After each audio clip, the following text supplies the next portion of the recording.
dia lahir di abad pertama? Silakan. Saya mau menjawab. Yesus berkata di dalam Yohanes, ya di dalam kitab Yohanes 8, ya ayat yang ke-58. Aku berkata kepadamu sesungguhnya sebelum Abraham jadi aku telah ada. Gitu loh. Nah, Ya kalau gitu saudara mana mau bilang ini datanya? bohong lagi? Saya juga bisa bilang saya sebelum Abraham Saudara ada mau sudah bilang ada. ini Anda bohong percaya lagi? nggak? Saya bilang bohong. Klaim kalau tidak bisa dibuktikan itu namanya kebohongan. Saya bilang saya bahkan Nah, ketemu ini sama Yesus. bukti Bapak percaya dalil. nggak? Itu Ini kita tunjukkan dalil. Itu klaim. Tahu nggak klaim? Klaim itu adalah pernyataan yang dibuat seseorang. Sebelum Abraham ada, aku telah ada. Di mana dia waktu dia zaman Abraham? Kapan dia keberadaannya? Ada nggak di dalam perjanjian lama dia ada? Coba tunjukkan datanya. Kalau nggak ada berarti dia bohong. Jawabannya kan Gimana sih? Nah, jawabannya kan tadi saudara menjawab sendiri. Saya kan tanya kepada Apa? saudara tadi. Saudara tahu bahwa Yesus itu datangnya dari mana gitu loh. Saudara menjawab Dari datangnya Allah. dari Allah kan gitu. Dari Allah. Itu jawabannya Terus? saudara sudah menjawab tadi itu. Apa kaitannya Karena dengan dia datang pertanyaan dari saya? surga. Setiap Dia manusia dari datangnya Allah kan dari kok. surga. Lucifer dari surga juga, Nah. malaikat jahat dari surga juga. Kenapa Nah, emang? misi Lucifer itu apa, saudara? Misi Lucifer itu apa? Saya mau tanya saudara. Misi Lucifer itu Apa apa? hubungannya misi si Lucifer dengan Yesus yang datang dari surga? Anda kan bilang dia Nah, datang dari saudara surga. kan, Saya bilang saudara menjawab komparasi. Lucifer itu datang dari. Ya apa Nah, saudara kan kaitannya? menjawab Lucifer itu Mana datang saya dari. tahu si Lucifer datang ngapain dari di dunia? atas, Emang saya datang- Lucifer. Ini lucu nih Nah. kok nanyain motivasi setan ke saya. Lucu. Kalau saudara kan berbicara tentang Lucifer, Apa sih berarti saudara-saudara pasti saudari? tahu Ini nggak perjalanan jelas dan banget nih orang ini. Kristen satu ini. Ngomong Sih, apa sih dari Pak? ini. Bapak Nah. ngomong apa sih? Saya nggak ngerti. Bapak ini ngomong apa? Yang saya tanya itu mana Yesus Lucifer. dengan klaim-klaim dia? Saya mau jelaskan buat saudara, Lucifer itu adalah iblis yang berkhianat, iblis yang berkhianat kepada Oke. Tuhan, kepada Allah. Dia dilempar ke bumi. Kalau Yesus itu datang Coba tunjukkan dari data surga, kalau Lucifer itu adalah iblis yang melalui berkhianat. Ini dapat dari mana nih nubuatan orang para Kristen nabi. nih? Orang Kristen ini Gitu dapat loh. dari mana ini data? Lucifer iblis berkhianat itu dapat dari mana? Halo. Coba tunjukkan datanya lah. Saya sudah bilang kalau diskusi sama saya itu pakai data. Kalau nggak punya data mending nanya aja kan gitu tadi. Daripada kalian berat gini. Tunjuk datanya kalau si Lucifer itu Lucifer adalah iblis yang mencoba Yesus, ya. Pada waktu Yesus di padang gurun berpuasa 40 hari 40 malam. Coba cari dulu lah datanya Pak. Ini Bapak apa sih ngomong nih? Pak, coba tunjuk ke saya Lucifer itu adalah iblis bla bla bla dengan penjelasan Bapak itu dapat dari mana sih? Siapa yang ngasih tahu sih sama Anda? Anda tahu tidak Pak Pendeta Esa Suruh? Pak Esa Suruh bilang Lucifer itu Yesus karena Lucifer itu artinya pembawa cahaya. Ngerti nggak? Bahkan Ya. Yesus mengaku di dalam kitab Wahyu bahwa dia adalah bintang bintang fajar. Jadi Lucifer Nih, yang gimana nih orang nih kalau diskusi kayak gini nih ribet coy. Teman-teman, mending aku ngomong sama botol kecap serius. Bapak ini nggak mau denger, dia cuma mau ngomong doang. Halo, selamat sore. Ya sore, mending kalau nggak punya data, tanya saya kan saya bilang begitu. Yang mau diskusi sama saya tuh minimal bawa data, karena ngapain saya buang-buang waktu, ya? Yang kayak gini urusan gua ini. Iya, Bang Andi aja ini. Halo, boleh dikasih kesempatan nggak sama saya? Siapa dulu nih yang satu ini, ntar dulu kawan sama Unerip ya. Bro, sebelum Abraham ada, Yesus sudah ada ya? Yakin ya bro ya? Ya itu dalil tertulis dalam Alkitab. Berarti ya udah cukup bang. Iya udah. Kalau begitu berarti lebih tua Yesus daripada Abraham ya? Yesus itu ada sebelum dunia dijadikan. Jadi yang menciptakan Abraham siapa? Ya Yesus yang menciptakan. Oke, yang menciptakan Maria siapa? Yesus itu adalah Allah yang Saya nggak nanya itu. jadi manusia. Yang menciptakan Abraham Yesus. Tuhannya Abraham siapa? Saya sudah menjawab tadi. Saya sudah menjawab tadi. Iya, cukup. Tuhannya Abraham siapa? Ya Yesus. Yesus. Yang menciptakan Maria siapa? Yesus. Tuhannya Maria siapa? Yesus. Anaknya Maria siapa? Ya. Kandungan Maria dipinjamkan oleh Allah untuk Allah. Hei, anaknya Maria siapa? Ya, kandungannya Maria. Saya nanya anaknya Maria namanya siapa? Tidak ada anaknya Maria. Oh, Maria tidak punya Anaknya anak. Maria ada banyak. Yang pertama anak Anaknya pertamanya. Maria banyak. Anak pertamanya Saudara-saudara siapa? Yesus. Anak Karena pertamanya Maria dilahirkannya siapa? disebut anak. Ya. Yang Yesus itu Yesus dilahirkan berasal oleh Maria. dengerin. Makanya disebut Hoi. Yesus itu Ya, berasal saya dari mendengar, saya kandungan. mendengar. Dengarin, Yesus itu berasal dari kandungan Maria atau dari kandungan tetangga? Ya, kandungan Maria dipinjam. Saya tanya, saya nggak pernah ngomong pinjam meminjam kandungan, enggak. Yesus itu Ya, saya mau tanya lagi. Saya sudah Dengarin menjawab. dulu, Ya, belum saya sudah selesai. menjawab dengan saudara. Saya sudah menjawab. Nah, belum saya sudah selesai. menjawab. Tidak boleh banyak Yesus pertanyaan. itu Tidak boleh banyak pertanyaan. berasal dari kandungan Maria atau kandungan Ya. tetangga? Saya mau tanya saudara dulu. Saya Diam mau tanya dulu, saudara belum dulu. selesai. Woi, Banyak sekali pertanyaan belum saudara ke selesai. saya. Tidak Ini fair. kan gue bikin nyaman, nggak mau dia bikin nyaman. Tidak fair, saudara. Tidak fair. Jadi- Pertanyaan itu jangan banyak. Jadi Maria tidak punya anak namanya Yesus ya, bro. Jadi Maria tidak punya anak namanya Yesus. Jadi begini, supaya saudara tahu. kena kepalanya kan, malu kan dia. Ya lanjut ini Riba udah Apa? malu dia. Apa? Tidak ada kapoknya lagi, Ya, udah malu kita dia. harus Kepalanya. iya. Kita harus Apa kasih kena kajian kepalanya? di sini ya. Ada doktrin yang teman-teman Jangan sebenarnya menang tidak ada. sendiri. Jangan menang sendiri. Nah. Nih orang udah lah ngomong nggak bawa data, giliran ditunjuk data. Saya mau kasih edukasi loh di sini loh. Kita tuh lagi bukan dengerin gereja di sini, kalian berkhotbah. Teman-teman tadi perhatikan ya, orang Kristen kebanyakan mereka itu adalah orang yang berpikir terbalik. Iblis mereka tuduh sebagai nama Tuhan, Lucifer. Mereka katakan, Lucifer nama bagus mereka berikan kepada iblis. Sementara Tuhannya mereka kutuk. Inilah ajaran yang tidak benar. Apa saya katakan? Perhatikan Lucifer. Lucifer itu artinya adalah pembawa terang atau pembawa cahaya. Dan tidak ada literasi. Bapak-bapak gereja sebelum adanya Santo Jerome mengatakan Lucifer itu merujuk kepada iblis. Itu itu penafsiran. Dan bahkan teman-teman pahami ya, salah satu pendeta besar Esra Soru itu terang-terangan mengatakan Lucifer itu nama Yesus. Jadi inilah umat Kristen bicara sesuatu yang mereka didoktrinkan tanpa cross check. Minimal cross check dulu asal kata Lucifer itu dari apa. Nih saya tunjukkan ya. Saya ambil dari Ibu Rita Wahyu. Nah ini dia, kalau kita lihat. Dengan demikian benarkah kata posporos yang diterjemahkan oleh Santo Jerome harus diterjemahkan sebagai iblis saja? Tentu tidak bisa. Kita harus melihat konteks, walaupun diartikan nama iblis itu hanya sebatas produk penafsiran. Dan tidak semua penafsir setuju dengan penafsiran itu. Nih, saya kasih data aja ya buat kalian. Jadi bukan saya yang menjawab ya, saya seorang mahasiswi. Mahasiswi seperti saya itu wajib mengutip perkataan para skolar, bukan bicara dari sudut pandang pribadi. Kita bersama telah mengetahui bahwa istilah nama Lucifer diterapkan kepada sosok iblis atau malaikat pemberontak hanyalah produk tafsir. Orang Yahudi kalangan Yudaism tidak menganggapnya demikian. Kata Helel yang diterjemahkan Heosporos dalam LXX dan kemudian diterjemahkan Lucifer oleh Santo Jerome dalam Yesaya 14:12 itu bukan iblis. Dan terbukti ada banyak orang Yahudi bernama yang diambil dari kata Helel. Kata tersebut bermakna setan atau iblis. Saya yakin tidak akan ada orang tua yang akan menamakan anaknya seperti itu. Ini Burita Wahyu sendiri. Lalu ternyata kata Ibrani Helel terjemahan Septuaginta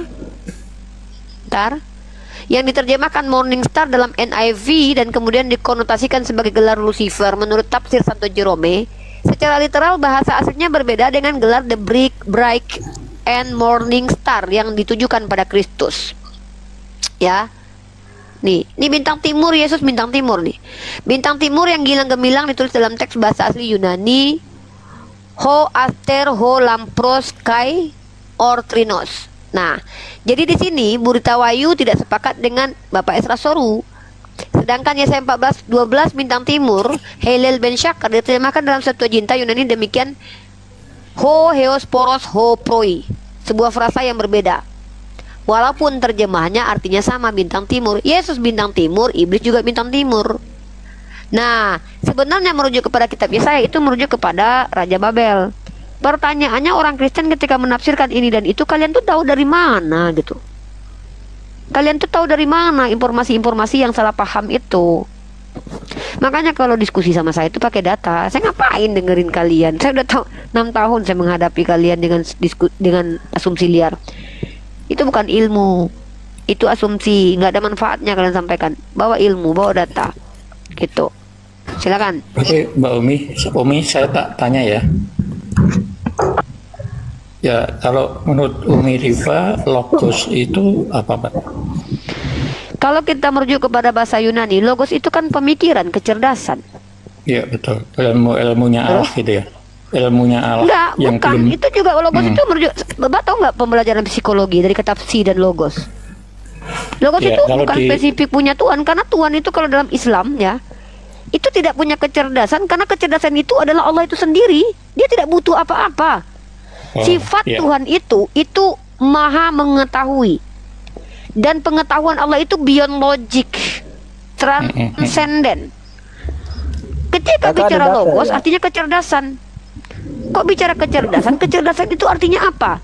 Kecerdasan artinya kemampuan menyelesaikan permasalahan dengan pemikiran. Emang Tuhan mikir? Kok Tuhan butuh mikir? Aduh, bahaya ini. Ini Bahaya kalau kan Tuhan itu punya pemikiran. Kalau Tuhan punya pemikiran berarti dia punya proses di mana saat-saat tertentu dia bingung. Karena dia harus mikir nih. Nggak ada Tuhan begitu, Pak. Bahaya ini kalau logos itu Tuhan punya logos. Tapi masalahnya kalian karena terbiasa menuhankan makhluk, kalian membenarkan sifat makhluk kepada Tuhan kalian. Jangankan Iya. punya pikiran, Tuhan kalian aja punya kelamin, kalian terima kok. Kan gitu. memang itu ya perbedaan pemahaman. Nah, ya, Kalau ada. dari Kristen itu kan logos menjadi daging gitu ya di dalam Yohanes 1:8, atau ilmu yang belum terucap atau logos gitu ya. Kalau rema kan itu ilmu yang sudah terucap gitu ya. Itu dapat dari mana definisi seperti itu? Kaidah begitu dapat dari mana? Kalau saya Iya, bicara Kak. tentang dengan logos tadi itu secara akademik, Pak. Definisi Iya. psikologis aja kita tahu. Psi dan logos. Ya. Ilmu Kalau kejiwaan. Ilmu yang membahas tentang kejiwaan. Ya. Jadi kalau Trinitas itu kan Bapak yang hidup gitu ya. Bapak yang punya logos dan punya rohnya gitu. Bapak Itu punya Trinitas. logos dan punya roh. Ya. Bapak itu punya roh. Trinitas. Tunggu, Mm-mm. Bapak punya roh. Bapak punya roh ya. Ya itu kan diberi ya. Oke. Saya memang diberi ya. Bapak punya roh, punya tubuh nggak Bapak? Ada tubuh betul. Berarti Tuhan Anda memang manusia dari awal ya. Kayak manusia banget ya. Tuhan- Punya tubuh, punya jiwa, punya roh ya. Manusia banget ya, makanya manusia kan- banget gitu. Begini Mbak Umiri Pak, dia kan tidak bisa didengar dan dilihat gitu kan. Loh, katanya punya tubuh, jiwa dan roh, tapi nggak bisa dilihat dan didengar. Ini maksudnya gimana Pak? Konsisten lah Pak. Oleh karena itu kan supaya bisa dilihat dan didengar, Ya artinya bisa Mengutuslah dilihat logosnya. dong. Katanya nggak bisa dilihat, menguruslah tapi bisa logosnya, dilihat. gitu. Pak, Oleh karena itu kan inkonsisten itu Pak. Katanya nggak bisa Gimana? dilihat, tapi bisa dilihat. Maunya apa ini Bapak ini? Bisa dilihat atau enggak? Konsisten lah. Kalau dia tidak bisa dilihat, maka dia tidak akan pernah bisa dilihat Pak. Namanya aja juga bisa nggak bisa dilihat, gimana sih? Kalau Nah, dia untuk bisa kon- dilihat, maka dia bukan nggak bisa dilihat, tapi pernah nggak dilihat. Nah itu bahasanya Indonesianya Ya, Pak. Berarti boleh, Tuhan Bapak adalah tetapi Tuhan menurut- yang pernah nggak dilihat, pernah dilihat, kemudian nggak dilihat lagi sekarang. Kan sekarang dia nggak ada. Ya, karena Ngeri kami nih, duh. memahami bahwa Yesus itu satu pribadi dua hakikat begitu kan? Dua hakikat itu nestorian Pak. Saya nggak ngerti nih. Kalau satu pribadi dua hakikat Bapak nestorian. Ya. Nestorian Dua gimana pribadi itu? satu hakikat itu di anatema Pak dulu waktu Satu konsili. pribadi dua hakikat Mbak Tomi. Satu pribadi Iya, itu dua nestorian hakikat. Pak. Ada hakikat ilahi dan manusiawinya itu kan paham nestorian Pak yang di anatema Pak setelah konsili Nikea gimana sih Ya Pak? memang kalau pemahaman dari kami seperti itu sehingga Bapak gerejanya apa? Katolik, saya Katolik. Bapak Katolik Trinitas. tapi pemahamannya nestorian, kadang lucu-lucunya orang Kristen. Jadi gini Ya ya. memang memahami Yesus kan itu dua sepenuhnya manusia, sepenuhnya Allah kan. Yesus itu. Yesus sepenuhnya Allah, sepenuh manusia itu unlogic, bertentangan dengan logik. Karena kalau dia sepenuhnya manusia, dia tidak punya sifat lain kecuali kemanusiaan. Karena namanya sepenuhnya manusia, gimana sih? Ya, Kalau dia Kalau- sepenuhnya ilahi, maka tidak mungkin pada saat bersamaan dia memiliki sifat yang lain tanpa non ilahi. Kalau dia Ya. memiliki sifat kemanusiaan, Tuhan Bapa itu bukan Tuhan 100% manusia, 100% Tuhan, bukan. Tuhan yang kemanusiaan alias Tuman. Nih, saya kasih coba diksi coba dibaca Matius, bentar. Mbak, Dari Matius hipostatis 7. union tuh nggak ada, Pak. Enggak, Bentar, coba Bro. dibaca Matius Itu 11 konsep, 25 sampai Pak. 30. Coba dibaca Matius 11 25 sampai 30. Nanti akan tahu di Matius- situ. Matius Udah mending Bapak 11, jelasin Matius berapa? Matius 11, 25 sampai 30. Aduh. Akan tahu di situ peran Yesus. Ya udah Bapak baca aja lah. Matius berapa? So, di situ kan kuasa Matius berapa Pak? Matius berapa? 11, 25 sampai Matius 30. 11. Ya, Terus Bapak baca di mana? Coba konteks yang Bapak jelaskan ke saya itu yang mana? Saya bingung gitu loh. Masa saya yang harus baca? Nanti saya bab yang di situ jelasin pada kan, akhirnya. di situ kan segala kuasa diberikan pada anak kan. Tidak ada Lah yang iblis juga kenal berkuasa loh anak. Pak. Bapak Gini, gimana ini? tidak Iblis berarti juga separuh Tuhan, separuh manusia, guys, separuh iblis. Gimana sih? Bukan, kalau iblis kuasanya kuasa penyesat ya. Loh, Memang diberi kuasa tapi untuk menyesatkan. dari mana kalau Bapak tahu iblis. kalau Yesus bukan kuasa penyesat juga? Di situ pernyataannya iblis mengaku bahwa segala kalau kan Yesus mengklaim, iblis Ini juga dulu di mengklaim. pemahaman panjenengan yang itu dulu. Matius 11, 25 Pak, sampai 30 saya dulu. tuh enggak suka kayak gini kayak kodok, Pak. Ayat 1 belum selesai ya dibahas sudah. udah Kalau lompat ke ayat kalau nggak lain. suka ya sudah. Enggak suka diskusi kayak gini. Ya, Itu saya namanya tak- Bapak saya ngajak tak saya, turun nyeret-nyeret saja. saya. Ayat 1 Ya, saya- belum selesai udah lari ke ayat lain. Yohanes 14 ayat 6 aja belum selesai loh. Ini lari Tapi ke kan Matius. terpotong. Ya, Bukan ya sudah, terpotong, kalau kawan begitu. Anda kan minta tadi. Kawan Anda udah blunder. Ketika Anda bilang Yesus itu 100% Tuhan, 100% manusia, segala kuasa telah diberikan. Mana ada ilahi punya sifat diberi kuasa, Pak? Ya Ilahi sudah. itu kalau diberi kuasa berarti bukan ilahi, Pak. Ilahi Ini kan Allah itu, ya. Tuhan itu dia punya kuasa memberikan kuasa, bukan diberi kuasa. Masa dalil betul. bahwa dia 100% Tuhan adalah segala kuasa telah diberikan. Segala Ya. kuasa kepada Pak Jokowi juga sudah diberikan di Indonesia ini. Segala Ya. kuasa di Komar ini juga diberikan kepada saya. Emang saya Tuhan apa? Dan lagi pula ketika Yesus lagi-lagi Yesus berbohong. Ya sudah, Ketika Mbak. Yesus mengatakan segala kuasa telah diberikan kepadaku, dia nggak pernah berkuasa di bumi. Jadi ketua RT aja nggak pernah. Mana sih, Pak? Ya sudah, saya tak turun saja ya. Mohon maaf jika banyak kesalahan ya, Mbak ya. Banyak banget Kayaknya- kesalahan Bapak secara logikal Ya, falasi Bapak boleh, kacau ya. banget Pak. Bahasa Indonesia aja Bapak gagal paham, serius. Ngeri banget nih orang Kristen nih, makanya kalian sesat. Parah. Parah kalian. Bahasa Indonesia aja kalian nggak ngerti. Masa ketika kita bicara tentang jalan kalian bilang dia tujuan, yang bilang dia Tuhan siapa? Jalan emang Tuhan apa? Ayolah, kalian makanya saya tanya kalian pendekatan kalian tuh menggunakan metode apa? Silakan. Mending Nggak, nanya Kak, aja aku deh daripada mau nanya jelasin. lah, Kak. Ini biar apa lah ini Kak? Biar debat-debat agama Halo, ini. halo. Fungsinya biar Siapa apa yang mau ini? Tadi bicara saya dulu? naik, belum saya Yang mau ngomong. bicara siapa dulu nih, Hotman atau si manusia? Yang bilang yang mau ngomong siapa dulu gantian, jangan dua-duanya sekaligus ngomong. Ya Hotman, apa pertanyaannya? Ah, aku mau nanya lah Kak, apalah fungsinya debat agama ini Kak? Mencerdaskan anak bangsa. Dari mana jalannya mencerdaskan anak bangsa Kak? Aduh. Mencerdaskan anak bangsa dengan menunjukkan kepada anak bangsa yang tidak bisa membedakan mana Tuhan manusia dan manusia bahwa Tuhan dan manusia itu beda. Mengajarkan Iya, bahasa Indonesia karena bagaimana apa? beda firman dengan yang berfirman. Itu mencerdaskan. Tunggu dulu, Kak. Memperbotol itu adalah mengatakan bahwa ayam itu bebek, Tuhan itu manusia. Tunggu Manusia itu dulu, tentu Kak. memperbotol. Tugas saya karena di Indonesia dikatakan kita punya kewajiban bersama. Kamu nanya tapi nggak mau jawaban saya. Nih maunya apa kamu itu? Enggak, kalau memang betul agama orang Kak. Kamu nanya ke agama- saya jawab kok kamu nggak terima. Maunya apa gitu loh? Bukan loh Kalau Kak. nggak mau mendengar jawaban saya nggak usah nanya Membahas- gitu loh. Membahas agama kami seolah-olah kayak agama kami agama yang salah. Lah memang agama yang salah. Loh, Di dalam memang salah, perspektif buktinya agama kenapa lain, agama Anda Kristen salah. paling banyak di Kalau dunia, saya Kak? bilang agama Anda benar, berarti saya hipokrit dong. Masa Kalau saya bilang agama agama kami Anda salah? benar, kalau agama Anda benar, saya jadi Kristen lah. Ini gimana ini Iya, konsepnya ini, kalau brotherku agama ini? kami salah, kenapa agama Kristen paling banyak di dunia Kak? Karena Yesus yang berkata, banyak yang terpanggil, sedikit yang dipilih. Justru yang sedikit yang benar kok, yang banyak itu sesat. Gimana sih? Baca kitabmu itu, brother. Kok malah ketawa ini orang? Iyalah Kak.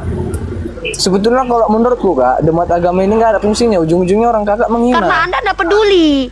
Bukan menurut Anda itu sesuatu yang tidak perlu kami dengarkan. Karena menurut Anda adalah lebih baik manusia itu tersesat. Karena Anda tidak berani menyampaikan kebenaran. Padahal di kitab Anda disuruh pikul salib loh. Kabarkan Injil ke seluruh makhluk. Anda berani tidak mengikuti tantangan Yesus? Yesus menyuruh kabarkan Injil ke seluruh makhluk. Jadikan seluruh bangsa menjadi muridku. Anda bilang menurut saya nggak usah loh. Menyebarkan Enggak. ajaran itu Enggak, kalau di cuma- hadapan publik ada konsekuensinya. Apa konsekuensinya? Ditentang, didebat oleh orang lain. Kalau tidak berani didebat, jangan ngomong. Padahal Tuhan Anda suruh untuk sebarkan Injil ke seluruh makhluk kok. Gini aja, Kok tiba-tiba Anda bilang pendapat Anda? Pendapat Anda apa coba? Data, Kak. Tapi Hah? aku jujur aja, aku nggak ada data memang. Cuman Ya udah jangan bertanya aja, kan nggak disuruh ngejelasin kalau kamu nggak punya data. Bertanya aja Halo, sudah. halo. aku mau nanya lah nih, Kak. Sabar manusia, bisa sabar dulu. Apa? Mau nanya apa? Kemarin aku nengok Edis TV kan. Aku nengok ada latar belakangnya. Apa betul kencing unta disucikan? Nggak ada cerita kencing unta disucikan. Ya, yang disucikan itu di agama kalian justru tai sapi, karena tai sapi sepadan dengan Yesus menebus dosa kalian. Baca kitab kalian tuh. Aduh. Kencing. Kalau di Bible, kalau di Kristen itu kencing Tuhan yang disucikan, kencingnya Yesus kan. Nggak kencing mamanya aja nggak boleh. Emang ada larangan di kitabmu minum kencing sendiri? Ujung-ujungnya menghina kan? Ujung-ujungnya menghina kan? Loh, Udahlah, Kak. kenapa menghina? merasa terhina? Gini loh, kalau seandainya agamanya kotor, dikasih tahu kotor, kok malah terhina sih? Kalau agamanya sesat, dikasih tahu sesat, kok malah merasa terhina? Lucu kamu ini. Kamu tahu nggak Tuhan kamu terkutuk di tiang salib? Jangan-jangan nggak tahu lagi nih anak nih bahwa Tuhan yang terkutuk di tiang salib Galatia pasal 3 ayat 13. Nggak tahu kamu nih? Ih, ngeri nih orang Kristen kayak gini nih. Cuma di gereja doang nggak pernah baca Bible. Baca datamu dulu. Galatia pasal 3 ayat 13 Tuhanmu terkutuk loh. Kalau air kencing onta itu suci, lebih suci kencing onta daripada Tuhanmu sendiri. Baca. Tai sapi menebus dosa kamu tahu nggak? Ah? Terlalu suci kali pun salah, ujung-ujungnya orang kakek ini Apa lah. yang terlalu suci? Suci itu definisinya apa? Arti suci apa?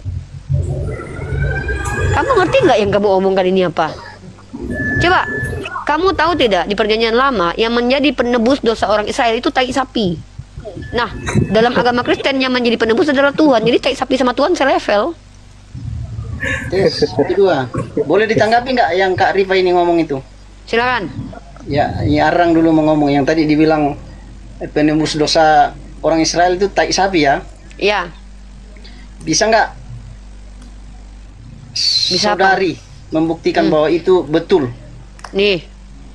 Saya buktikan Ada ya. datanya loh, keluaran. Saya buktikan. Ya, Ya, kita baca buktikan. baik-baik ya. Kita baca sama-sama pakai bahasa Indonesia. Ini nih. Ya, Perhatikan teman-teman yang baik, yang ganteng-ganteng di luar sana. Keluaran pasal 29 nomor 14. Tetapi daging lembu jantan itu, kulitnya dan kotorannya haruslah kau bakar habis dengan api di luar perkemahan. Itulah korban penghapus dosa. Kalau orang Yahudi tai sapi dijadikan korban penghapus dosa, kalau kalian Tuhan sama tai Tuhan, kalian tumbalkan penghapus dosa kalian. Nggak, kakak pun lucu. Jadi kalau contohnya tunggu dulu. Saya selesaikan dulu saya ngomong. Itu kan Mbak Rifanya cuma mengambil satu ayat kemudian disimpulkan alasannya sendiri gitu. kan. Yaudah Iya kan? jelasinlah ke saya. Kamu jelasin, saya tunggu penjelasan kamu. Ya itu kan berbicara tentang persembahan bangsa Yahudi kepada Tuhannya. Terus?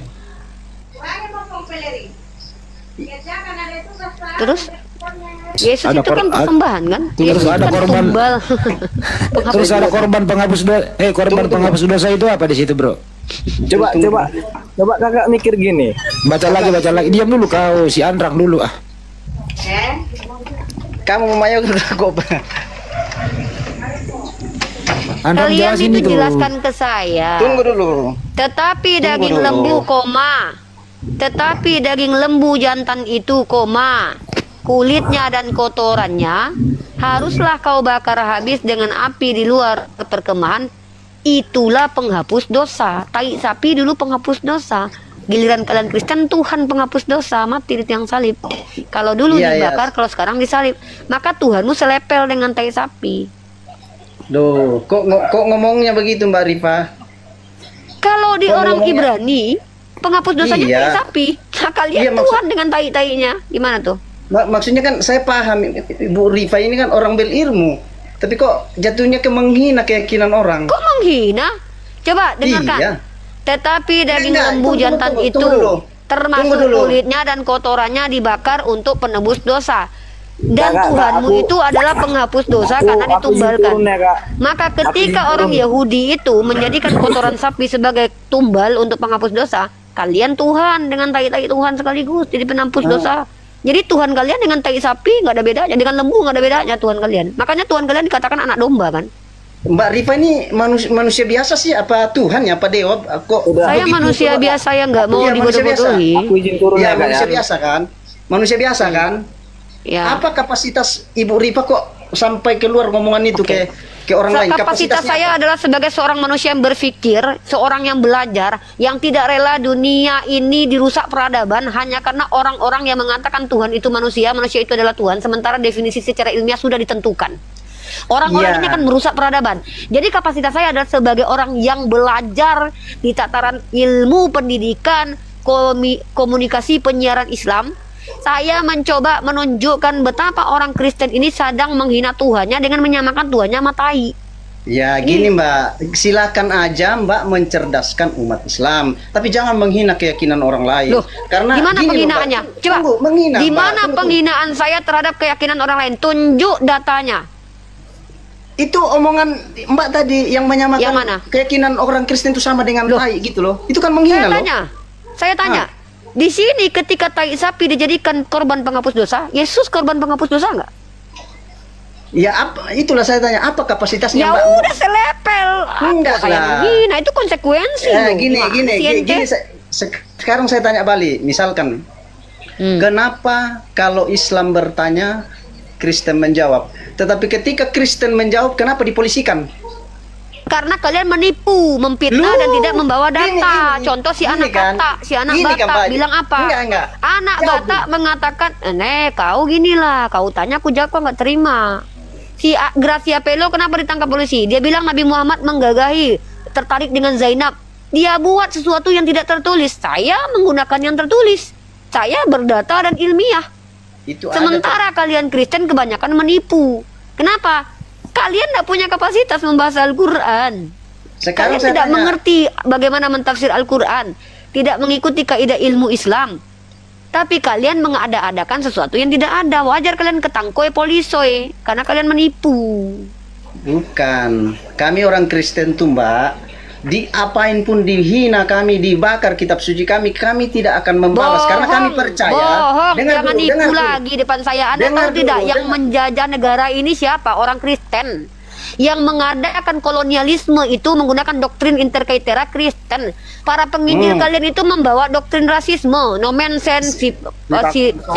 Baca buku itu- nih. Para itu kan penginjil yang kalian yang datang ke Mbak. Indonesia itu bersama dengan penjajah. Jangan bilang orang Kristen baik-baik saja loh. Baca Oke, sejarah. gini Mbak, gini Nah, Mbak. kok ngaku-ngaku depan saya ini orang. jangan. Orang Kristen tuh jangan Mbak ambil satu ukuran semua. Sekarang kalau saya balikin, Islam Apa? mengajarkan teroris, Mbak, terima nggak? Dalilnya mana? Coba tunjukkan. Kalau Kristen mengajarkan membenci, saya punya dalil nih. Saya kasih data nih. Kristen mengajarkan Enggak perlu enggak. dalil itu. Mana dalil kalau Islam mengajarkan jadi teroris? Kalau saya bilang Yesus mengajarkan kebencian, saya punya datanya. Ya, bro, Jadi- bro Andra, bentar dulu dia dulu suruh buktiin. Mana buktinya? Islam mengajarkan begituan. Datanya mana? Enggak. Gini Enggak, loh enggak, yang enggak, saya enggak, kau ngarang, saya- enggak bagus kau. Datamu dulu mana datanya? Nih, Mana datanya? kalau saya bisa mengatakan nih, Tuhanmu mengajarkan kebencian nih, bahkan bukan kepada kami, tapi kepada keluarga diajarkan membenci, apalagi kepada kami. Kalian nggak tahu bagaimana ideologi rasisme yang dibawa sama penginjil kalian yang dari Jerman itu?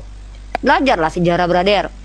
Nih, jikalau seorang datang kepadaku dan dia tidak membenci bapaknya, ibunya, istrinya, anak-anaknya, saudaranya, atau perempuan, saudaranya laki-laki dan perempuan, bahkan nyawanya sendiri, ia tidak dapat menjadi muridku. Jadi kalau nggak benci keluarga, nggak bisa ikut Yesus. Jadi kalian supaya ikut Yesus, benci dulu sama keluarga. Keluarga aja kalian benci, apalagi sama kami, coba. Gokil nggak ajaran kalian? Gokil. bisa nggak Mbak buktikan di mana kami membenci Mbak? Oke, saya buktikan. Ya, Kalau buktikan, bicara Mbak. perorangan ya, itu nggak ada guna. Karena kamu sendirian, kamu di kalangan mayoritas, nggak mungkin kamu membenci Ya, kami. Ini saya kita kan tunjukkan. di sini kan saya Ini saya tunjukkan dulu. Katanya saya suruh tunjukin ini gimana nih orang nih. Tunggu pakai Saya data. tunjukkan kepada Anda, selama 600 tahun inkuisisi terjadi gara-gara kebencian orang Kristen kepada orang yang berbeda dogma dengan dia. Inkuisisi Spanyol berapa tahun? 600 tahun. Dasarnya apa? Kitab Lukas. Rumah bapakku harus penuh. Siapa yang mentafsir itu? Agustinus. Kemudian doktrin interkaitera Paus Alexander ke-6 mengajarkan bahwa orang Kristen itu boleh menghabisi orang yang dianggap dia barbar. Bawa ke Kristen, kalau nggak dihapuskan. Makanya orang Kanada itu habis gara-gara doktrin interkaitera. para penginjil dari Jerman datang membawa paham apa? Rasisme dan nasionalisme. Apa paham rasisme? Mengatakan bahwa orang di Asia Tenggara ini boleh diperbudak. Makanya ketika Nommensen itu mau masuk menginjili ke tanah Batak, dia bersama penjajah. Lu pikir penjajah ke sini membawa damai?